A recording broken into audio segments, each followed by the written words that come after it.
bring in George Tsilis, senior markets correspondent here on the network. George, we're talking TSM.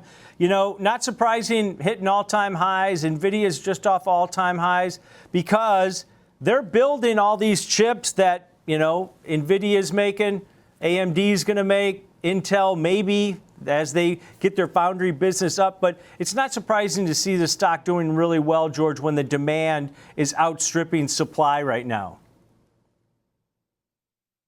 Surprising. And if you look at TSM's, market performance over the last year, it's a respectable 65%. And that's a respectable. Obviously, NVIDIA has been the leader in this particular category because they have tremendous pricing power for the high demand technologies and AI, GPU, and inference chips that they actually supply the marketplace. But TSM, you got to think about the other core periphery devices that include, memory, high performance memory. That's how we've talked about Micron and Western Digital. These are companies that have been slowly inching higher over the past year. The server markets like Dell and Supermicro, those companies have been performing quite well. And TSM really is embedded in all these technologies. That's my point is that this is a company, if you look at the market share they have globally, it's like 60%. It's tremendous. But one of the things about TSM that I think a lot of people may not realize is that their largest market share by sales is in North America, even though it's got the word Taiwan in their namesake or their company logo. They do have exposure in manufacturing in Taiwan, which again is a problem for manufacturing just in case there's some issues with China. But the sales, if you look in China, are actually less than 10%. Going back last year, they were around 17%. So this is a company that's actually strategically moving its sales and production away from Taiwan, which I think is a good strategy. And nonetheless, you have to consider volume of sales across multiple technology platforms, whether it's mobile, automotive chips, industrial chips, of course, NVIDIA's GPU chips.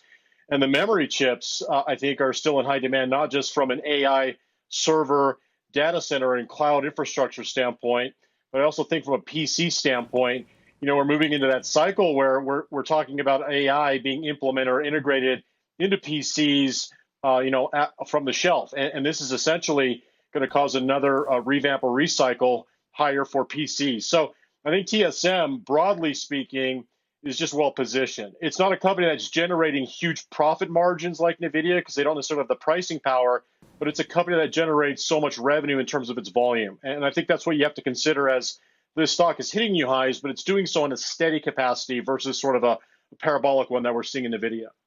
George, you ruined my question, so I'll just add to this.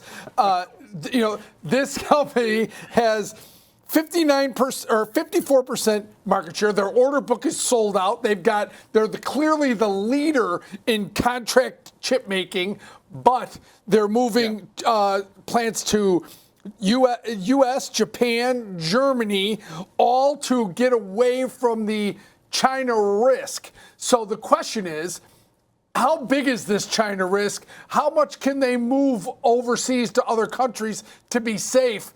Because people just think it's a matter of when this happens, not if China and Taiwan run into issues.